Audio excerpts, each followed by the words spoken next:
What is the price of a childhood? What is the value of a young girl's dream?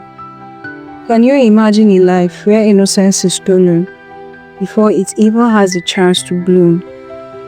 Where laughter turns into cries for help that no one hears? Where bedtime stories are replaced by the sound of fear creeping through the night? And the very persons who want to protect you, the ones who promised safety, comfort, and love, become the monsters in your nightmares. Imagine a little girl clutching her toy, hoping it can somehow shield her from the evil closing in. Imagine the heavy footsteps in the dark, the whisper of betrayal, the silent tears falling on a cold pillow. This isn't a movie. This isn't fiction. This is the reality too many children live with. A reality hidden behind closed doors, behind smiles that conceal pain, behind systems that failed innocence. What happens when trust is shattered? When a home turns into a prison and the protectors become predators? Tonight, we step into the shadows to uncover the truth, to give voice to the voiceless, and to ask one chilling question. How much is a childhood worth when it's sold to fear? This is not just a story. This is a true story. It happened here in Nigeria. It is the story of a girl named Ochanya, a story that shook a nation to its core, and a story that demands to be remembered. So please, stay with us until the end, and if you believe in justice, hit that subscribe button, because stories like this must never be forgotten. Her name was Ochanya Ogbanje. She was born in 2002 in a small village in Benue State. She liked to go to school. She had a bright smile. She was just a child full of simple hopes.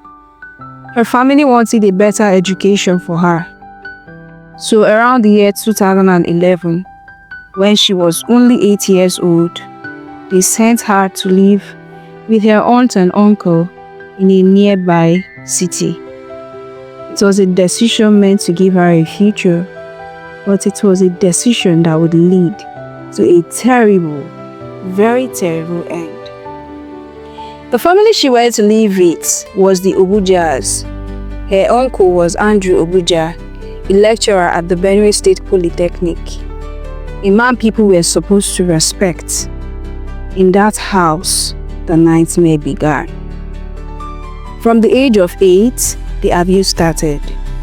It started with her uncle, Ogbuja. He began to touch her in ways no man should ever touch a child.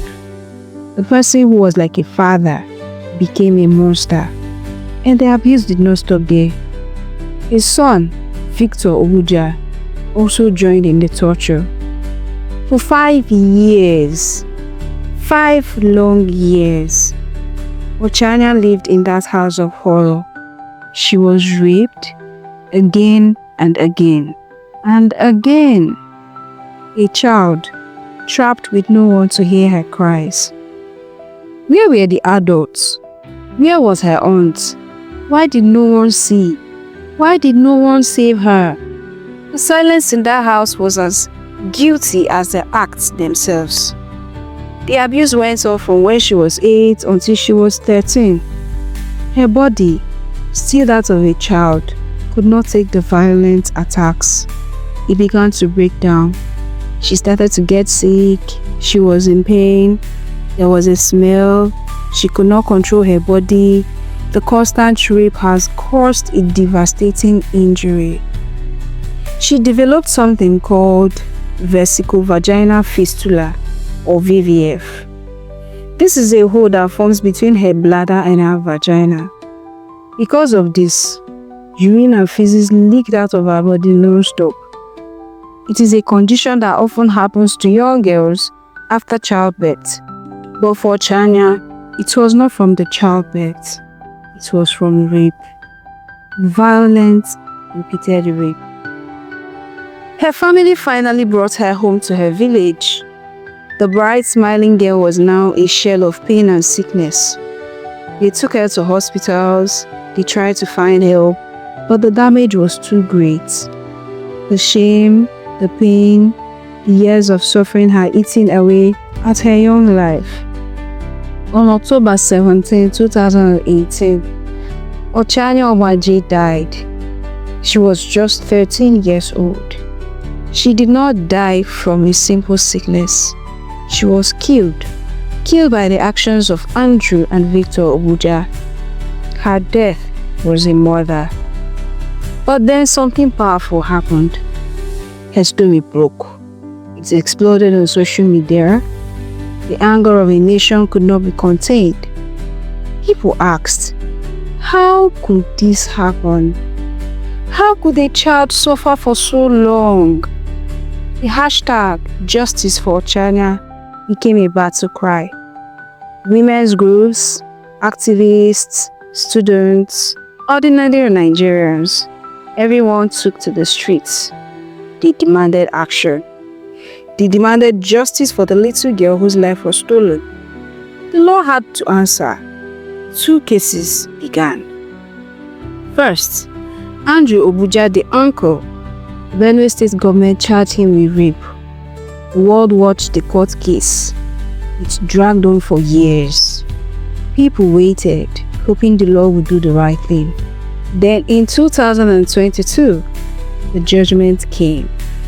The judges said there was not enough evidence. The judge said the prosecution's case had problems. Andrew Ogbuja was set free. He was acquitted. He walked out of the court a free man. And what of Victor Ogbuja, the son? The federal government charged him with murder. They said his actions directly led to Ochanya's death. But Victor did not stay to face justice. He ran away. He was granted bail and he vanished. It is believed he fled to Ghana. He is still a wanted man. The man accused of destroying a child's life. One was free, the other was gone. But the story of Ochanya did not end in that courtroom. Her death, her pain, her stolen voice, it started a fire. It started a movement that is still burning today. Because of Ochanya Ogbanje, the silence has been broken. For too long, countless children suffered in the dark, afraid to speak, unheard, unseen. But Ochanya's story, her pain, her death, forced the nation to stop looking away. Because of Ochanya, people are talking about child sexual abuse loudly. In homes, in schools, in churches, in mosques, on the streets, and even in the halls of power. Parents are learning to listen more to their children's voices, to notice the fear behind their silence, the sadness behind their smiles. Mothers are asking questions they never asked before. Fathers are becoming protectors, not just providers. Because of Ochanya, the horror of VVF, vesicovaginal fistula, caused by years of brutal sexual abuse, is no longer hidden or ignored. Her suffering exposed how repeated assaults can destroy not only a child's body, but also her soul. Her story dragged into the open what so many victims enjoy in silence: the pain, the shame, and the system that allows monsters to roam free. Because of Ochanya, survivors across Nigeria found courage to speak. Young girls who once lived in fear began to raise their voices, saying, "It happened to me too." Her story gave them strength, a reminder that even in tragedy, truth has power. Because of Ochanya, activists, teachers, and child rights advocates intensified their fight. The hashtag Justice for Ochanya movement. The Justice for Ochanya movement swept across social media, campuses, and communities, uniting Nigerians in outrage and in purpose. People demanded answers. demanded justice, not just for her, but for every child failed by society. Her name became more than a story. It became a symbol.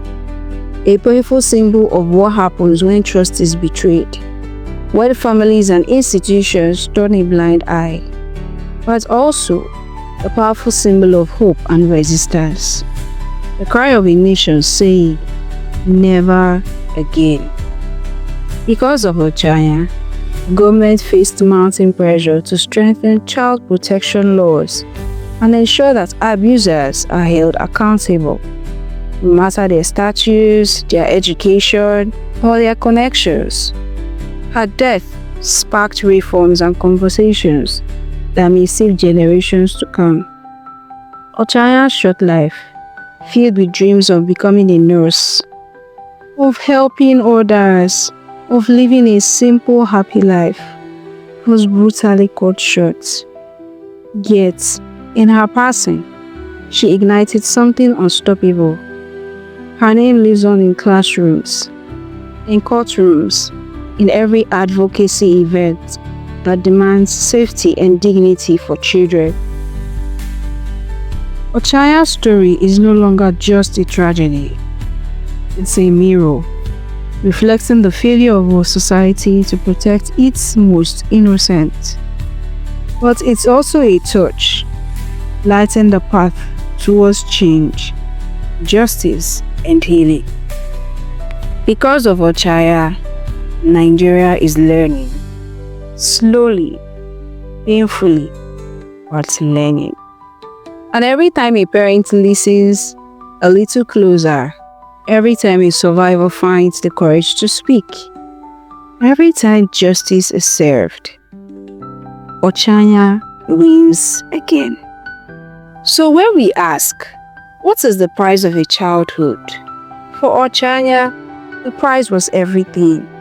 But her story is a demand for a world where no other child has to pay that price. We remember her smile, we remember her pain, and we remember that the fight is not over. This is the trending tragic story of Ochanya. Justice for Ochanya. Don't forget to subscribe, like, and click the notification bell to be notified anytime we drop new shocking stories. I hope to see you again in our next story. Thanks for watching. Bye.